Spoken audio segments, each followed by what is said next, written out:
হাদিস অনেক রয়েছে এই মর্মে। আরেকটি হাদিস শুনে, আন্না আয়েশা তো আব্দুল্লাহ বিন আব্বাস কালা, এই হাদিসটি আয়েশা রাদিয়াল্লাহু তাআলা এবং আব্দুল্লাহ বিন আব্বাস রাদিয়াল্লাহু তাআলা আনহুম বর্ণনা করেছেন। লাম্মা নাযালা বি রাসূলিল্লাহ সাল্লাল্লাহু আলাইহি ওয়াসাল্লাম, নবী সাল্লাল্লাহু আলাইহি ওয়াসাল্লামের যখন ইন্তেকালের মুহূর্ত ঘনিয়ে আসলো, অসুস্থ হয়ে পড়েছেন মৃত্যুশয্যায়, তাফিকা ইয়াতরাহু খামিসাতান লাহু আলা ওয়াজহিহি, তখন অশান্তি অনুভব করছেন রাসূলুল্লাহ সাল্লাল্লাহু আলাইহি ওয়াসাল্লাম। মানুষ যখন অশান্তিতে থাকে তখন ছটফট করতে থাকে, মনে করে যে এইদিকে কাথলি হয়তো আরাম পাবো, আবার দেখছি এদিকেও আরাম পাচ্ছি না, তখন ওই দিকে হয়, একবার এরকম হয়, একবার ওইরকম হয়, একবার হয়তো এইরকম করছে, একবার ওইরকম করছে, পেরেশান হয়ে যায় মানুষ।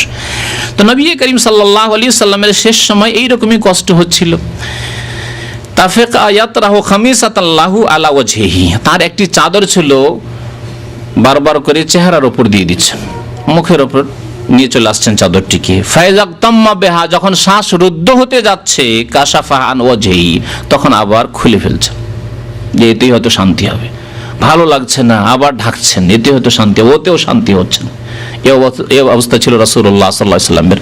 তাহলে মওতের সময়, মওতের যন্ত্রণা, মৃত্যুর মুহূর্তের কষ্ট প্রত্যেকের হয়, রাসূলুল্লাহ সাল্লাল্লাহু আলাইহি ওয়াসাল্লামের হয়েছে। মুমিন ব্যক্তির, নেক ব্যক্তির হইতে পারে, এটি এমন কোনো দূরের কথা না। সাকারাতুল মওত, যে মৃত্যুর যন্ত্রণা সবার রয়েছে, এবং সৎ ব্যক্তির যদি যন্ত্রণা হয় তাহলে তাতে তার মর্যাদা উঁচু হবে, মনে রাখবেন। তার জন্য এটি আল্লাহ পাকের পক্ষ থেকে তাকে আরো উঁচু সম্মান দেওয়া হবে, সেই জন্য তার এই যন্ত্রণা হচ্ছে, মনে রাখবেন। আর যদি পাপিষ্ঠ লোকের হয় তাহলে তার আখিরাতের আযাবের সাথে পার্থিব আযাব শুরু হয়েছে, মনে রাখবেন। একটি কাজ সবার জন্য আযাব নাই, সৎ লোকের জন্য সেটি হচ্ছে শাহাদাত।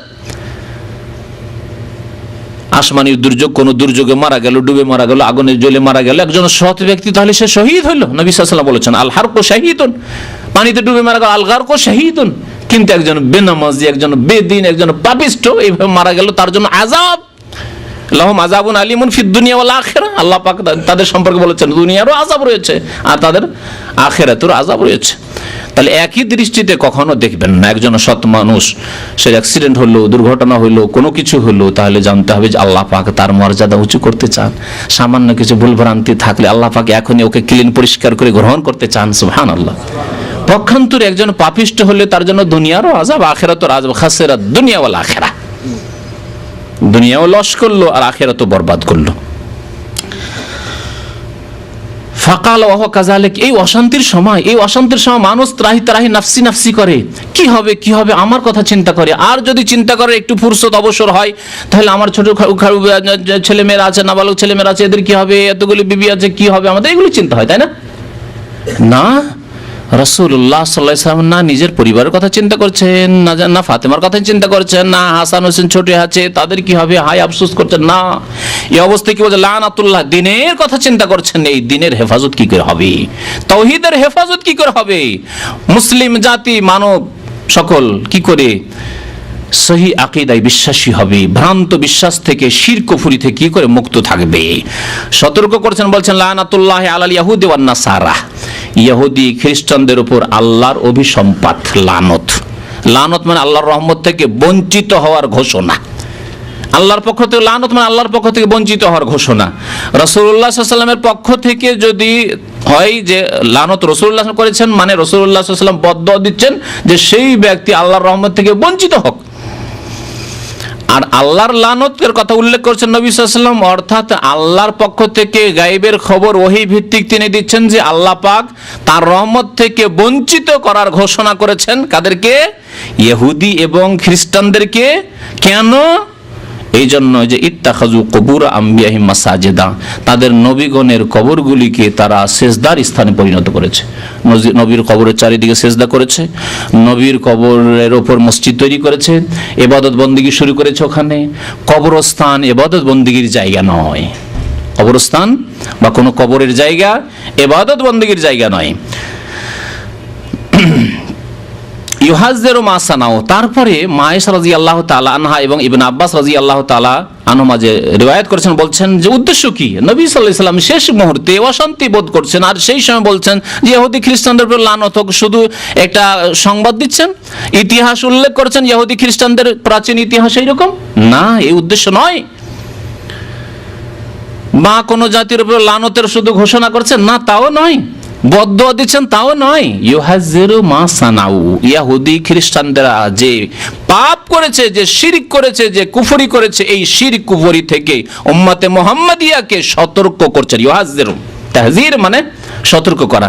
আজকাল যে দেখবেন যেগুলো জায়গায় লেখা আছে সাবধান, যেখানে হয়তো বিদ্যুৎ আছে, হ্যাঁ, মানুষের সর্বনাশ হতে পারে, সেখানে তাহজির, সতর্ক, সাবধান, সাবধান করেছেন রাসূলুল্লাহ সাল্লাল্লাহু আলাইহি ওয়াসাল্লাম, খবরদার তোমরা এরকম কাজ করিও না, কবর মসজিদ তৈরি করিও না, আর মসজিদের ভিতরে কবর দিও না। বুখারী শরীফ, মুসলিম শরীফের হাদিস, হাদিস নম্বর 435। আবু হুরায়রা রাদিয়াল্লাহু তাআলা আর কি হাদিস বর্ণনা করেছেন যে আন্না রাসূলুল্লাহ সাল্লাল্লাহু আলাইহি ওয়াসাল্লাম قال রাসূলুল্লাহ সাল্লাল্লাহু আলাইহি ওয়াসাল্লাম ইরশাদ করেছেন, কাতালাল্লাহুল ইয়াহুদ, ইহুদিদেরকে আল্লাহ ধ্বংস করুক। কাতালা মানে ধ্বংস করা, কাতালা মানে ধ্বংস, আল্লাহ সর্বনাশ করুক ইহুদিদের। কেন? ইত্তাখাযু কুবুর আম্বিয়াহি মাসাজিদা, তাদের নবীগণের কবরগুলিকে সিজদার স্থানে পরিণত করেছে। সহিহ বুখারী শরীফের হাদিস। মা আয়েশা রাদিয়াল্লাহু তাআলা আরো একটি হাদিস বর্ণনা করেছেন, কালা ফি মারাজিহিল্লাযী মাতা ফিহি, বলছেন কি নবী সাল্লাল্লাহু আলাইহি সাল্লাম সম্পর্কে মা আয়েশা রাদিয়াল্লাহু তাআলা, ভালো করে শুনুন, ফি মারাজিহি, সেই অসুস্থতাই, আল্লাযী মাতা ফিহি, যাতে নবী সাল্লাল্লাহু আলাইহি সাল্লামের কি হয়েছে, কি হয়েছে, মাতা ফিহি, মৃত্যু হয়েছে, মওত হয়েছে, মাতা ইয়ামুতু মাউতান। বিদাতি মৌলভী সাহেবদেরকে বিশেষ করে আমি সম্বোধন করছি যে আল্লাহ নবী সাল্লাল্লাহু আলাইহি সাল্লামের সম্পর্কে মা আয়েশা কি বলছেন, মাতা ফিহি, আর এই বিদাতিরা বলছে না, নবী সাল্লাল্লাহু আলাইহি সাল্লাম হায়াতে রয়েছেন। কি বলবেন বলুন? মা আয়েশা রাদিয়াল্লাহু তাআলা আনহা সহি আকীদা জানতেন না, এই বিদাতিরা সহি আকীদা 1400 বছর পরে জানলো। নবী সাল্লাল্লাহু আলাইহি সাল্লাম জীবিত আছেন, মরেননি, মরা বলা বেয়াদবি, নবী সাল্লাল্লাহু আলাইহি সাল্লাম ইন্তেকাল হয়েছে বেয়াদবি বলা, নবী সাল্লাল্লাহু আলাইহি সাল্লাম ওয়াফাত হয়েছে বেয়াদবি বলা, এই বেয়াদবি মা আয়েশা করছেন না সহি আকীদা আমাদেরকে শিখিয়েছেন? বলুন, যদি কোন ব্যক্তি সাহাবায়ে কেরামরা যে বিশ্বাস রাখতেন সেই বিশ্বাসের অন্য বিশ্বাস রাখে না, ওই বিশ্বাস রাখি না, মা আয়েশা যে বিশ্বাস রাখে ওই বিশ্বাস আমি রাখি না, সে মুসলিম থাকবে? একমত ইনশাআল্লাহ তাআলা। কারণ আল্লাহ পাক কোরআনে কারীমে বলেছেন, ফাইন আমানু বিমিসলি মা আমানতুম বিহি, সূরা বাকারায় আল্লাহ পাক ইরশাদ করেছেন, তারা যদি ঈমান নিয়ে আসে, মানে পরবর্তী লোকেরা, আমাদের সম্পর্কে আল্লাহ বলছেন, সাহাবায়ে কেরামের পরের জামানা সম্পর্কে বলা হচ্ছে, তাবেঈনদের থেকে শুরু করে কিয়ামত পর্যন্ত যত মানুষ আসবে, তারা যদি ঈমান নিয়ে আসে, বিমিসলি মা আমানতুম বিহি, তোমরা যেমন ঈমান নিয়ে এসেছো হে রাসূল মুহাম্মদ সাল্লাল্লাহু আলাইহি সাল্লাম, হে আবু বকর, ওমর, হে সাহাবায়ে কেরাম, তোমরা যেমন ঈমান নিয়ে এসেছো ওই রকম যদি তারা ঈমান নিয়ে আসে, ফাকাদ তাদাও, তাহলে হিদায়াত পাবে। হে আয়েশা, তোমরা যেমন ঈমান নিয়ে এসেছো, উম্মে সালামা, উম্মে হাবিবা, তোমরা যেমন ঈমান নিয়ে এসেছো সেই রকম ঈমান যদি তারা নিয়ে আসে, সেই রকম বিশ্বাস করে, তাহলেই তারা হিদায়াত পাবে। ওয়াইন তাওয়াল্লাউ, আর তারা যদি বলে না না, মা আয়েশা মাতা বললে কি হবে, নবী মরেননি, নবীর ইন্তেকাল হয়নি, তাহলে ওয়াইন তাওয়াল্লাউ ফাইন্নামা হুম ফি শিকাক, তাহলে তারা বিক্ষিপ্ত হয়ে রয়েছে, তাদের অন্তরে শিকাক, ফাটল রয়েছে, কোরআন সুন্নাহর সাথে মজবুত হয়ে নাই, তারা অটুট নয়, শিকাক, বিক্ষিপ্ত, বিচ্ছিন্ন হয়ে রয়েছে। ফাসায়াকফিকাহুমুল্লাহ, আল্লাহ পাক বলছেন এদের জন্য আল্লাহ পাক যথেষ্ট। হে নবী, তোমার জন্য এরা, আল্লাহ পাক রব্বুল আলামিন বলছেন যে হে নবী, তোমার এরা কোনো ক্ষতি করতে পারবে না, তোমার দিনের কোনো ক্ষতি করতে পারবে না, আল্লাহ পাক তোমার পক্ষ থেকে এদের জন্য যথেষ্ট। আল্লাহ এদের হিসাব নেবেন, এদের সাথে বোঝাপড়া আল্লাহ পাক করবেন। ফাসায়াকফিকাহুমুল্লাহ বলছেন যে সেই অসুস্থতা ইন্তেকাল হয়ে যায় নবী সাল্লাল্লাহু আলাইহি ওয়াসাল্লাম, লানাল্লাহুল ইয়াহুদা ওয়ান নাসারা, ইহুদি খ্রিস্টানদের উপর আল্লাহর লানত হয়েছে, ইত্তাখাযু কুবুর আম্বিহি মাসাজিদা, এর অর্থ করা হয়েছে কালাত। তারপরে মা আয়েশা বলছেন, ওয়ালাউলা যালিকা, এই ভয় যদি না থাকতো নবী সাল্লাল্লাহু আলাইহি ওয়াসাল্লামের কবর সম্পর্কে, লা উবরিজা কবরুহু, তাহলে বা লা আবরাজু কবরাহু, দুই রকমের রিওয়ায়াত, লা উবরিজা কবরুহু, তাহলে নবী সাল্লাল্লাহু আলাইহি ওয়াসাল্লামের কবরটিকে প্রকাশ্য জায়গায় রাখা হইতো, ঘরের মধ্যে দাফন করা হইতো না। ঘরের মধ্যে এই রহস্যই দাফন করা হয়েছে যে তাহলে যেই সেই ঢুকতেও পারবে না, আর কবরের কাছে গিয়ে সেজদাও করতে পারবে না, কবরের কাছে নবীর কাছে দোয়াও করতে পারবে না, আর নজর মান্নত ওখানে পেশ করব, দরখাস্ত আরজি পেশ করব, এই সবও করতে পারবে না। যদি বাইরে হইতো কোনো জায়গায়, খোলা জায়গায়, তাহলে কে পাহারা দিবে? যখন তখন এসে দরখাস্ত নিয়ে আসে, ইয়া রাসূল আল্লাহ নজর হাম ফরমাইয়ে, তারাহাম ইয়া নবী আল্লাহ তারাহাম, ফাজাইলে দুরুদ ফাজাইল আমল শোনাবো, তার কবিতা শুনেলাম একটা, ইয়া রাসূলুল্লাহ রহম করুন, দয়া করুন, এগুলো এসে পড়তো, কে বাধা দিত খোলা জায়গায় থাকলে? ওয়াল্লাউল্লাহ জালিকা, এই আশঙ্কার জন্য নবীর কবরকে ঘরের মধ্যে দেওয়া হয়েছে, না হলে বাইরে দেওয়া হতো। লাউবরাজা কবরহু, কবরকে বাইরে দেওয়া হতো। লাবরাজু কবরহু, অন্য রিওয়ায়াতে সাহাবায়ে কেরাম খোলা জায়গায় তার কবর দিতেন, কিন্তু এই আশঙ্কায় খোলা জায়গায় কবর দিলে কিছুদিন পরে শিরক বিদআত শুরু হবে, কবর মাজার পূজার ব্যবসা যখন শুরু হবে তখন বড় মাজারে পরিণত হবে, আর সবাই এসে সেজদা করা, কে মান্নত করা, কে ঘাসে মুরগ জবাই করা, কি তাওয়াফ করা, এইসব শুরু হবে।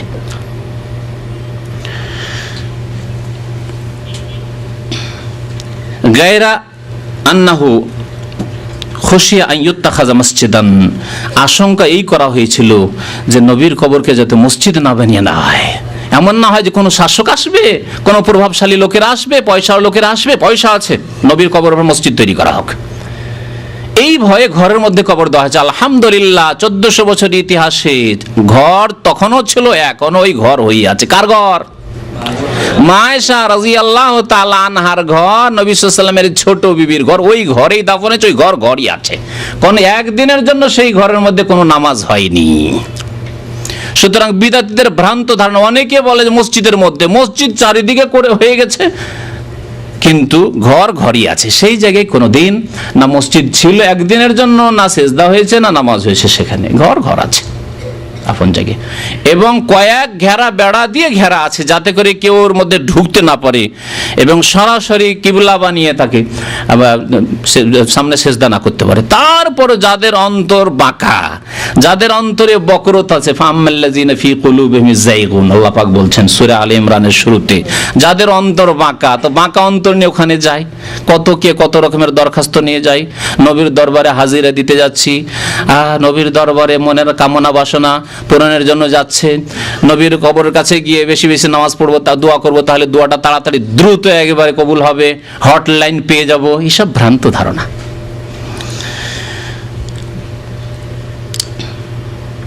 জুনদুব রাদিয়াল্লাহু তাআলা আনহু বর্ণনা করেছেন, সামিআতু নবী সাল্লাল্লাহু আলাইহি ওয়াসাল্লাম ইয়াকুলু ক্বাবলা আন ইয়ামুতা বি50, নবী সাল্লাল্লাহু আলাইহি ওয়াসাল্লামের ইন্তেকালের 5 দিন আগে। এখানে দেখেন সামিআতু নবী সাল্লাল্লাহু আলাইহি ওয়াসাল্লাম, আমি নবী সাল্লাল্লাহু আলাইহি ওয়াসাল্লামের কাছে শুনেছি, ক্বাবলা আন ইয়ামুতা বি50, তার মওতের ইন্তেকালের 5 দিন পূর্বে। ক্বাবলা আন ইয়ামুতা, ওখানে পড়লেন মাতা, আর এখানে ইয়ামুতু, ওটা মাজির সেগা ছিল, পাস্ট টেন্স ছিল, এটা হচ্ছে ইয়ামুতু।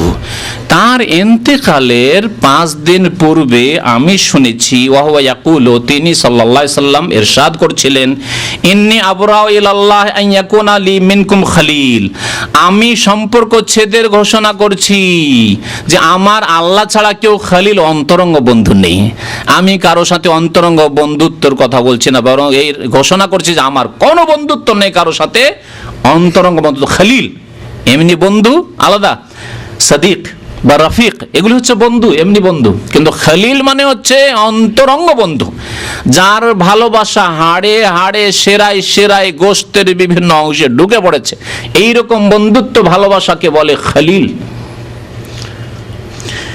নবী সাল্লাল্লাহু আলাইহি ওয়াসাল্লাম বলছেন, আমার একমাত্র খলিল, ফাইনাল্লাহ তাআলা কাদ ইত্তাখাযানি খলিলা, কারণ আল্লাহ পাক আমাকে অন্তরঙ্গ বন্ধু খলিল বানিয়েছেন, কামা ইত্তাখাযা ইব্রাহিমা খলিলা, যেমন ইব্রাহিম আলাইহিস সালামকে অন্তরঙ্গ বন্ধু বানিয়েছেন। ওয়ালাউ কুনতু মুত্তাখিযান মিন উম্মতি খলিলা, আমার উম্মতের কাউকে যদি আমি অন্তরঙ্গ বন্ধু হিসাবে গ্রহণ করতাম, তাহলে লাত্তাখাযতু আবু বকরিন খলিলা, তাহলে আবু বকর সিদ্দিক রাদিয়াল্লাহু তাআলা আনহুকে আমি অন্তরঙ্গ বন্ধু হিসাবে গ্রহণ করতাম, কারণ বাল্য জীবনের বন্ধু, বড় হয়েও বন্ধু, সারা জীবনের বন্ধু, সেই যুগের ইসলাম আসার পূর্বেরও বন্ধু, ইসলাম আসার সাথে সাথেই বন্ধু, হ্যাঁ, সুখেরও বন্ধু, দুঃখেরও বন্ধু, সোর পাহাড়ের গুহারও বন্ধু, সব জায়গার বন্ধু।